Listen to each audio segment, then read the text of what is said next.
Y'all, I just finished watching Juvenile's Tiny Desk performance, right? The whole performance was fire. And all I could think about, I was smiling for real when I saw Mannie Fresh right there alongside of him because he deserves to be there and he really don't get the flowers he truly deserves. So this video will be me giving my flowers to the great Mannie Fresh, okay? Mannie Fresh is one of the most important people in hip hop in the last 30 plus years. Seriously, when you think about what Mannie Fresh did for a music group, for a sound coming out of the South, he's monumental. He carried a label on his back production-wise and produced the soundtrack to a lot of Black joy. For a lot of Black joy, a lot of our moments where Black folks be joyful across America, his songs he produced was the soundtrack for that. Seriously, I'm talking about from barbecues to family reunions to HBCU functions and parades and all that type of stuff, to trunk parties when kids heading off to college. I don't know, some people don't call it trunk parties in some regions of America. I'm from Chicago, so we call them trunk parties, right? Just think about all those Mannie Fresh songs was played at all these functions. Baby showers too. Back that ass up. Go DJ. Get your roll on. Number one stunner. Set it off. Huh?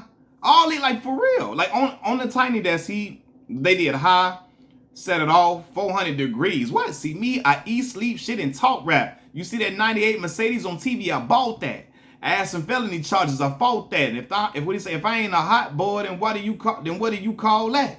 Like, first of all, 400 degrees. That's one of the best intro songs. I like that shit hard. 400 degrees is amazing.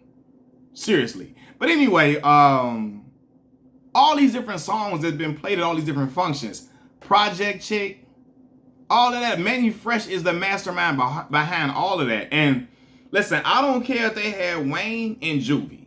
I don't care. Like, I love both of these individuals. You know what I'm saying? Juvie was my favorite during that time, right? Love the music they made during that time and even after the Cash Money era, right? But when you get grown and you become an adult, you realize that Cash Money wouldn't have been Cash Money without the production of Mannie Fresh.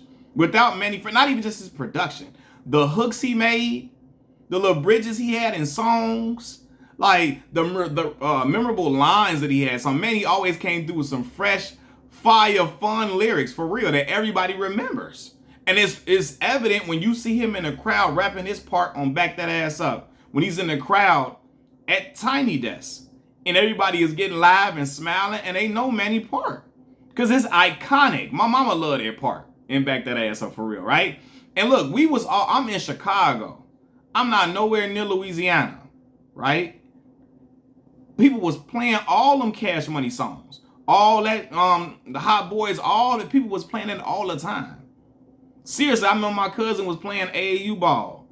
They playing out on the road, going to games. He listening to that before games. I got his little CDs when they had the Walkman. For those who don't know, the Walkman was a thing. I'm listening to Juvie, to Wayne, to BG, to the Hot Boys, Big Timers. I'm listening to all of that. That's Mannie Fresh production.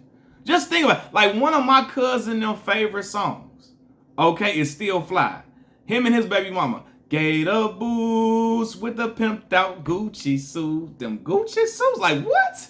Like, man, Mannie no one playing seriously, like, for real. And I'm thinking about it right now. Just think about the production that he had. Like, give me a project, bitch. Like, that shit hard. I don't know nothing that really sound like, nobody was making nothing that sound like that then.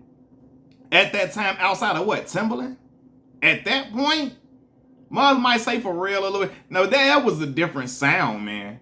That's how I'm like, yo, I'm listening to that like, damn, Mannie had a unique type of that sound. It couldn't be really replicated at all. And again, it gave Cash Money the sound that they needed to be not only prominent within a region, but across America. So I'm looking like, yo, Mannie Fresh verses and production, again, it brings joy to Black faces across a lot of different events. You know what I'm saying? And again, I'm from Chicago, and the Cash Money joints when Mannie produced, it was mandatory to play them Cash Money songs at all of these functions that I discussed. Barbecues, baby showers, trunk parties, all that types of birthday parties, all of those things, man. Like, I'm listening to these beats, I'm like, yeah, man. Mannie was a star. And he deserves to hear that, because this shit was next level that he was making. You know what I mean? And he, again, that production had them. And again, Juvie and Wayne and BG and Turk now, they had their own flavor, their own style, and it was phenomenal. But I think Mannie's production, man, it really helped them reach, okay, expand across the nation. Because he had different beats that not only appeared to Southern ears, but it appeared to ears around the world. And I'm like, yo, this dude, Mannie Fresh, is a genius. He is a genius, man, and that's why they kept Mannie so close-knit to them, so tight to them, man. That's why, because the shit that Mannie was doing is remarkable. And I really don't think he gets the credit he deserves, because he was working with a group of artists that weren't looked at as lyricists. They weren't looked at. Now, again, during that time, Wayne was not the Wayne that everybody grew to know and love and called the best rapper alive.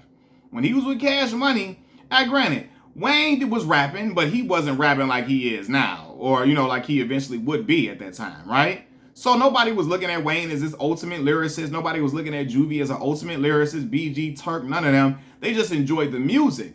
But I think if he was making, and Mannie was making beats for Jigga, for Nas, for Wu-Tang, all these different iconic East Coast or well-respected, even if he did some stuff with a whole lot of West Coast artists.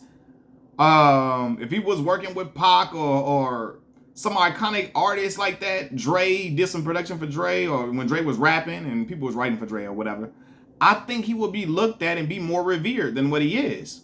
But I think because he was working with a group of artists that weren't deemed as lyricists, and let's be for real, man, we know how the South get looked at and discriminated against. He was a Southern producer, right? And I think he don't get the acclaim he's supposed to get. You know, I don't know, man. And again, he's not the only person that was from Southern regions that, you know, but I feel like he's supposed to be honored and revered more than what he is. Because again, he carried the sound of an entire label on his back.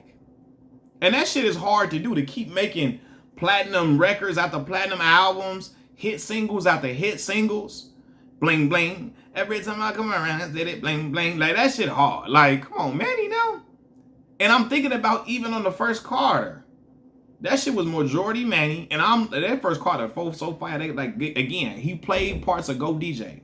And I'm like, yeah, I'm thinking I thought he finna go into it. Because I'm like, yo, this Go DJ.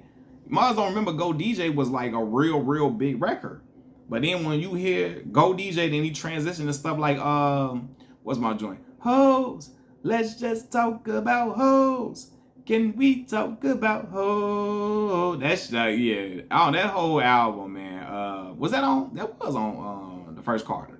But Birdman Jr., all of those type of tracks. And was Birdman Jr. produced by Mannie? I don't even know. But again, just the way he spanned across a whole group, like a whole bunch of years, just making great hit after great hit.